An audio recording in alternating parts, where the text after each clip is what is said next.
Hello guys, नमस्कार। झनक serial में आप सभी का स्वागत है। बेल आइकन को प्रेस कर लीजिए, लाइक और सब्सक्राइब कीजिए। हम देखते हैं आज के एपिसोड में, जहाँ पे ऋषि जो होता है झनक को इसी जख्मी हालत में हॉस्पिटल में लेके आता है और वह सारे हॉस्पिटल्स को चिल्लाने लगता है कि प्लीज़ आप लेके आइए इमरजेंसी बेड और प्लीज़ इसको एडमिट कीजिए।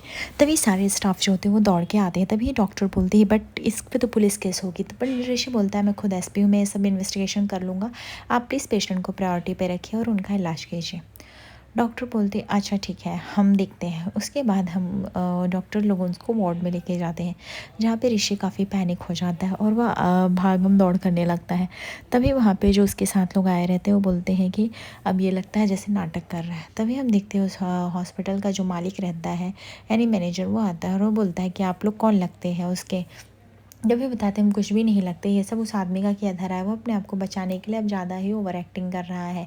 हम तो उस लड़के को जानते ही नहीं थे, वो गणपति के उत्सव में हमको दिखी, इसलिए हम वो कर देते। तभी ऋषि आता है, बोलता है ये क्या कर रहे हैं आप, आपने एडमिशन का क्यों नहीं स्टार्ट किया। तभी वो बोलते हैं कि ठीक है मैं करता हूँ। तो ये औरत जो होती है वो बोलती है कि हम तो इसको ठीक से जानते भी नहीं। तभी यहाँ पे बोलते जब जानते नहीं तो दूसरों पे इल्ज़ाम क्यों लगा रहे हैं आप गवाही देने आ सकते हैं, आप अपना नंबर और नाम दीजिए, जब भी पुलिस को ज़रूरत पड़ेगी हम आपका नाम दे देंगे। वो लोग डर जाते हैं, वो बोलते हैं नहीं हमें पुलिस में कोई नाम नहीं चाहिए। तभी उसका मालिक समझा के कहता है जब भी आपको कोई पुलिस के चक्कर नहीं काटने हैं, कुछ नहीं जानना है, तो फिर हम दूसरों के उस पर टिप्पणी क्यों कर रही हैं। अगर कोई काम कर रहा है तो उसे करने दीजिए, ना ही आपको कोई सच का पता है फिर भी आप बोल रहे हो। तभी लोग कहते हैं अरे हमें क्या पता, हम तो भला करने के लिए उसके साथ हैं। तभी वहाँ का वो मालिक बोलता है अगर भला नहीं हो रहा है तो अभी जा सकते हो आप लोग, ठीक है। उसके बाद वह उन लोगों को बहुत ही अच्छे से फटकार लगा कर भेज देता है, क्योंकि उसको कहीं ना कहीं समझ में आ जाता है कि ये लोग नाटक कर रहे हैं। तभी यहाँ पे वहाँ का मालिक जो होता है वो साइन करने के लिए बोलता है और वो सारे डॉक्यूमेंट्स पे साइन करता है। वो पूछता है कि आप कौन हैं, क्या आप उसके कोई फैमिली मेम्बर हैं, रिलेटिव हैं। तभी यहाँ पे ऋषि बोलता है कि मैं पेशेंट को जानता हूँ और इससे ज़्यादा आपको क्या ही चाहिए, मेरा क्या रिश्ता है, क्या नहीं, क्या क्या करेंगे आप ये सब जान के। तभी बोलते नहीं, इनके परिवार वालों को इन्फॉर्म करना बहुत ज़्यादा ज़रूरी है, इसलिए मैं पूछ रहा हूँ।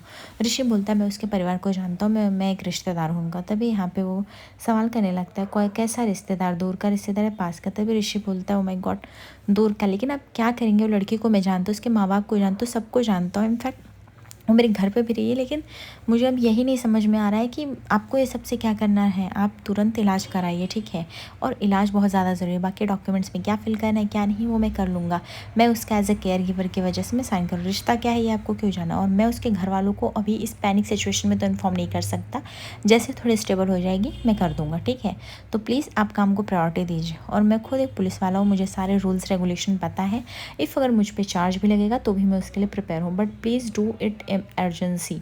उसके बाद ऋषि जो होता है उस मैनेजर की बोलती बंद कर देता है। उसके बाद हम देखते हैं डॉक्टर जैसे ही बाहर आती है, ऋषि झनक का हाल पूछता है। डॉक्टर बताती है उसके सर पे काफ़ी भारी चोट लगा है, आई थिंक मल्टीपल सर्जरीज करनी पड़ेगी हमको, और बोल नहीं सकते कि पेशेंट बचेगा भी नहीं, क्योंकि पेशेंट के ब्लीडिंग काफ़ी बहुत ज़्यादा हो चुका है और वो होश में नहीं आ रहा है। हमें इसके लिए बहुत सारा अनफॉर्चुनेटली टेस्ट एंड स्कैन करना पड़ेगा, उसके बेसिस पे हम आगे का ट्रीटमेंट डिसाइड कर सकते हैं, अदरवाइज़ अभी हम कुछ भी बोल नहीं सकते। ऋषि बोलता है कि ऐसे कैसे, आपको जो करना है करिए, प्लीज़ ऐसा मत होने दीजिए। डॉक्टर साहब प्लीज़ आप बताइए वो बच तो जाएगी ना। डॉक्टर बोलते हैं मुझे इतना कुछ नहीं पता, बट आई थिंक यंग है, स्टेबल हो जाएगी, बट हम सर्जरीज मल्टीपल है तो हम वन बाय वन ही करेंगे, कि एक स्टेप में जाएंगे, हम एक साथ नहीं कर सकते हैं। और जो भी इनके घर वाले हैं जिससे भी इन्फॉर्म कर दीजिए आप, क्योंकि ये बहुत बड़ी सर्जरी है, सबका होना बहुत ज़्यादा ज़रूरी है। ऋषि जो होता है थोड़ा परेशान हो जाता है। ऋषि को लगता है झनक प्लीज़ तुम्हें कुछ नहीं होना चाहिए। दूसरी तरफ हम देखते हैं कि यहाँ पे अनिरुद्ध जो होता है अचानक से काम करते करते उसे नूतन की याद आ जाती है, और वह सोचने लगता है कि झनक इतने सालों के बाद भी आज कैसे दिखी, मुझे तो समझा नहीं। अगर अगर अपनी बच्ची को बताती है वो कि उसके पापा कहीं भवानीपुर में रहते, अगर ऐसा ही सच है तो फिर वो कभी आई क्यों नहीं शहर, कभी मेरे पास क्यों नहीं आई उस बच्चे को लेके, वो परासर के साथ उसी गांव में क्यों रही, अपना एक अलग ही परिचय पहचान बना के। मुझे तो यही नहीं समझता, कहीं फूल जो है यानी झनक जो है वो मेरी बेटी मून की ज़िंदगी तो नहीं ख़राब कर देगी। तभी हम देखते हैं वहाँ पे जेठू आते हैं और बोलते क्या हुआ नहीं, तू क्या सोच रहा है। अनिरुद्ध बोलता है कुछ नहीं, बस ऐसे ही जेठू बैठा हुआ हूँ मैं। बोलिए ना। जेठू बोलते तूने सुना ना ऋषि को क्लीन चिट मिल गया है, अभी भगवान का लाख लाख शुक्र है, अपनी जॉब पे फिर से जा सकता है। अनिरुद्ध बोलता हाँ हाँ मैंने बड़े ऑफिसर्स को कॉल किया था, कैसे नहीं होता। तभी यहाँ पे जेठू बोलते एक तो बहुत शौक करने वाली बात, वो जो लड़की थी ना फूल, उसने भी ऋषि के पक्ष में कुछ भी गलत नहीं बोला, हमें उसका साइड लिया, इसके लिए तो क्लीन चिट दे दिया। अगर सोचो लड़की ने कुछ भी बुरा कहा होता तो क्या ऐसे क्लीन चिट पास होता। तभी अनिरुद्ध बोलते हैं काफ़ी शॉकिंग लग रहा है, वो लड़की चाहिए तो बोल सकती थी, बोली क्यों नहीं। तभी अर्शी बोलती है कि मुझे पता था, वो इसलिए नहीं बोली क्योंकि यहाँ पे वो अकेली आई हुई है, गांव के सारे लोग वहाँ होंगे तो इसलिए वो बोल दिए होंगे ऋषि को भी बेगुनाह साबित कर दो, उसको फंसा दो, नेक्स्ट टाइम फिर उस पर इल्ज़ाम लगा देंगे तो उसको एहसास हो जाएगा। First rule. और ये सब करने में उनको बहुत बड़ी एक्सपर्टीज़ है, वो लड़की की, वो गाँव वालों की, वो लोग करते हुए ज़रा भी इस बात से हिचकाएंगे नहीं। तभी यहाँ पे अनिरुद्ध बोलता है अर्शी ये तुम क्या कह रहे हो, मुझे नहीं समझ में आया। अर्शी बोलती है अरे जो मैं कह रही हूँ सही कह रही हूँ, वो लड़की हमारी बेटी की ज़िंदगी ख़राब करके ही जाएगी, देख लेना। और तो और उसके जो जेठू मोनी हैं वो उसको घर बुलाते हैं, फिर उसके घर खुद जाते हैं, फिर एडमिट होते हैं, उसकी साइड लेते हैं, जैसे तो वो भूल ही गए हैं कि वो लड़की है कौन। अगर वो उस लड़की से रिश्ता रखेंगे तो अपनी अदिति की मानसिक स्थिति पे क्या असर पड़ेगा। तो और अनी अगर हम ऐसे करते रहेंगे तो फिर कैसे ये सब कुछ होगा। दूसरी तरफ हम देखते हैं कि यहाँ पे जेठू जो होते हैं ऋषि के, वो बताते हैं कि आप लोग खामखा फूल से इतना नफरत करते हैं, आखिर उस लड़की ने क्या ही बिगाड़ा है, जब भी किया है इस घर का अच्छा ही किया है। तभी यहाँ पे उनकी वाइफ इंदुमती बोलती बस करिए ना। तभी यहाँ पे अदिति बोलती है जेठू मुझे समझ में नहीं आता, जिस लड़की की वजह से ऋषि आज खतरे में था, जिस लड़की की वजह से आपकी भी जान खतरे में गई, इस परिवार को क्या कुछ नहीं सहना पड़ा। मेरे और ऋषि के बीच में हमारी शादी टूट गई भरे समाज में, आपको अभी भी वो लड़की सही लगती है? क्या आपको लगता नहीं इन सबके बीच में उसका हाथ है? वो सच नहीं बताई हमको, और आप भी तो गाँव के उससे मिले, फिर आपकी तबीयत ख़राब हो गई, इसकी वजह से फैमिलीज़ में कितने उतार चढ़ाव होने लगे। एंड वो लड़की गई थी सच बोलने, अदरवाइज़ वो फ़ोन करके बोल सकते थे उसे नहीं आना ना, वो गवाही देने क्यों ही गई मैनिपुलेट करने। एंड अच्छा हुआ कि डैड के पहचान की वजह से ऐसा कुछ भी नहीं हुआ। तभी यहाँ पे जेठू बोलते चलो बेटा मैं मान लेता हूँ कि तुम्हारे पापा की ही वजह से हुआ, लेकिन अगर मान लो फूल ने कुछ भी कहा होता तो ऐसा तो नहीं ना, पुलिस सुनती नहीं, सुनती तो जरूर, मतलब उसने भी कुछ नहीं कहा है। अदिति बोलती कम ऑन जेठू मुझे समझ में नहीं आता आपको उस लड़की पे इतना भरोसा क्यों है, आपको नहीं दिखता है कि यही सब होता है फंसाने की चीज़। तभी जेठू बोलते देखो बेटा मैं समझ सकता हूँ कि तुम क्या सोच रही हो, लेकिन वो बहुत ईमानदार बच्ची है, वो घर में रही है, मैंने उसे देखा है काम करते पढ़ते, वो उसके दिल में ये सब बिल्कुल भी नहीं है जरा भी, वो तो खुद भी ये शादी से नहीं मानती थी, उसने तो ये सच सच बताया है। तभी यहाँ पे अभिमन्यु बोलते हैं दादा अगर हम उसकी बात अभी भी करेंगे तो फिर क्या ही इम्पैक्ट पड़ेगा। पायल बोलती है कि अभी क्या ही बोलो मैं दादा भाई, अगर आप ऐसे करोगे तो सच में सब कुछ बिगड़ जाएगा। अदिति बोलती है कितनी सालों के बाद ऐसा लग रहा है कि प्रॉब्लम सॉल्व हुई है, पर जेठू अगर आप अभी भी उस लड़की का ऐसे ही नाम लेते रहोगे तो फिर हमारी लाइफ के चैप्टर कभी क्लोज ही नहीं होंगे। वो लड़की अपने गाँव चली गई है गवाही दे के, अब वो अपनी ज़िंदगी जी रही है, हमें अपनी ज़िंदगी जीनी चाहिए। तभी जेठू बोलते हैं ठीक है, लेकिन तुम लोग कितने सेल्फिश है परिवार वाले, मैं सिर्फ वही सोच रहा हूँ कि ये लोग ऐसे कैसे भूल सकते हैं कि उसके कितने एहसान है, उसने मुझे ब्लड दिया, आज मैं जो भी हूँ उसकी वजह से, अगर वो ब्लड ना देती तो। तभी अदिति बोलती बट हमने तो पूरा ट्राई कर लिया था ना, हम एक नर्स अच्छे से रख सकते थे। तभी यहाँ पे जेठू बोलते नर्स रख लेते, ब्लड तो नहीं, उस लड़की ने मेरी जान बचाई। तभी पुतुल बोलती है अदिति तुम क्यों इतना वो पर्सनल जा रही, वो लड़की एज ए ह्यूमन बिंग बहुत अच्छी है और उसकी वजह से बाबा का जान बचाई, बात हमें नहीं भूलनी चाहिए। जब हमें कहीं से भी हेल्प नहीं मिल रहा था तो सिर्फ उस लड़की ने हेल्प किया है, तो उसके मन में इतना पाप वगैरह कैसे हो सकता है। और सिर्फ ऋषि की लाइफ नहीं बर्बाद हुई, उसकी भी हुई, वो उसने भी बहुत कुछ सहा है, हमारी वजह से कितने सब नफरत मिले, ऋषि को तो सपोर्ट मिला ना, किसी की फैमिली ना होने की वजह से हम उसके साथ ये तो नहीं कर सकते ना। तभी यहाँ पे उसकी माँ जो रहती है वो चुप रहने के लिए बोलती, तभी यहाँ पे पुतुल बोलती मैं क्यों चुप रहूँ, क्योंकि मैं सच बोल रही हूँ इसलिए मैं चुप रहूँ, मैं जो कह रही हूँ सही कह रही हूँ। मैं और बाबा हम जब गए ना गाँव तो हमने उसकी स्थिति देखी, वो हमारे बारे में कभी गलत नहीं बोल सकती, हम चाहे उसके बारे में कितना भी बोलते रहें, अगर बदलना है तो खुद को। तभी हम देखते हैं कि तुरंत अदिति गुस्सा हो जाती है और उठ जाती है, बोलती है I think I have to go, मुझे यहाँ रुकना नहीं चाहिए।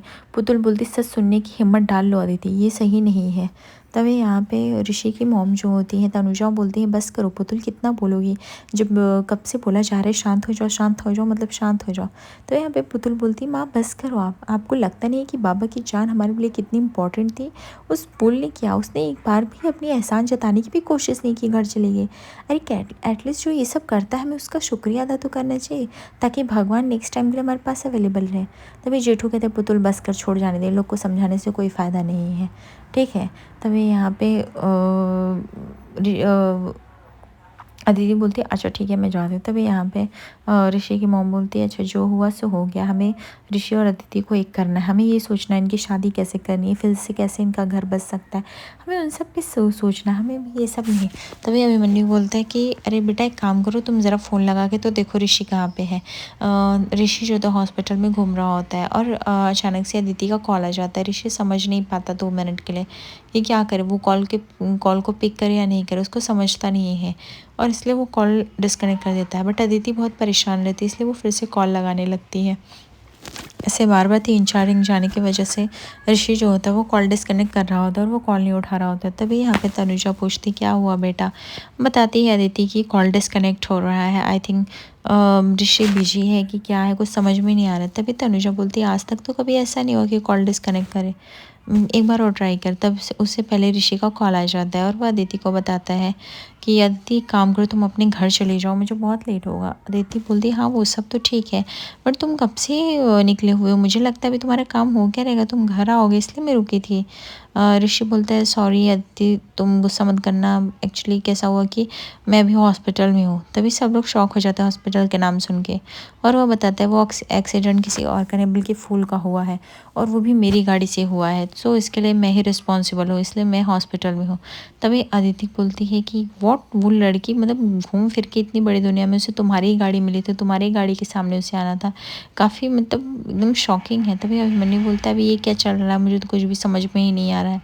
ऋषि बोलता है कि अदिति मैं तुम्हें ये सारी बातें बाद में समझाऊंगा, मेरे साथ क्या क्या हुआ मैं तुम्हें बता नहीं सकता हूँ, ठीक है, बट अभी फ़िलहाल तो मैं उसको लेके हॉस्पिटल में हूँ, बस मैं सिर्फ इतना चाहता हूँ कि वो ठीक हो जाए, अदरवाइज़ बहुत ज़्यादा सीन क्रिएट हो जाएगा। तब यहाँ पे अदिति बोलती बस करो तुम, वो सिर्फ तुम्हारी पड़ी हुई है और किसी की भी नहीं पड़ी हुई है, तुम हमेशा ऐसे रायता फैलाते जाओ, तुम चाहते हो मैं समेटती जाऊँ, बिल्कुल भी नहीं। क्या तुम कल को सहते क्या अगर मेरे से इतना बड़ा गलती हुआ होता, नहीं, एक बात तो मैंने ठान लिया है और जान भी गई हूँ कि लड़की को मैं कितना भी अपने जीवन से दूर रख लूँ ये नहीं होने वाली है, ये हमेशा ही रहेगी। तभी यहाँ पे ऋषि बोलता है कूल डाउन अदिति, अदिति तुम ऐसा बात क्यों कर रही हो। अदिति बोलती है कि बस बहुत हो गया, अभी मुझे ऋषि कोई भी इस पे बात नहीं करनी है, ठीक है, अभी और अभी के लिए तुम जाओ। तभी तनुजा सुन के शॉक हो जाती है। ऋषि ऋषि बोलता है मैं तुम्हें कैसे समझाऊँ, आखिर उसने भी हेल्प किया है ना, और वो मेरी गाड़ी के सामने आ गई, मुझे खुद को भी नहीं पता था, मुझे पास वाले हॉस्पिटल्स में लाना पड़ा, बस भगवान करे उस बेचारे की तबीयत ठीक हो जाए। ये सुनकर बहुत गुस्सा आने लगता है। उसके बाद वो बोलती है कि बेचारी क्यों लिखा है, अच्छा चलो कोई बात नहीं। अदिति बोलती है तुम्हें मुबारकबाद हो, तुम अपनी पहली वाइफ के साथ यही सब जो करना है करो, ठीक है, लीगली अनलीगली जो भी करना है, लेकिन एक बात तो साफ़ है कि मैं तो ऋषि अब तुम्हारे साथ 1 मिनट भी नहीं रहना चाहती हूँ, 1 मिनट क्या एक क्षण भी नहीं रहना चाहती हूँ कि सोमवार का मुहूर्त हो गया है।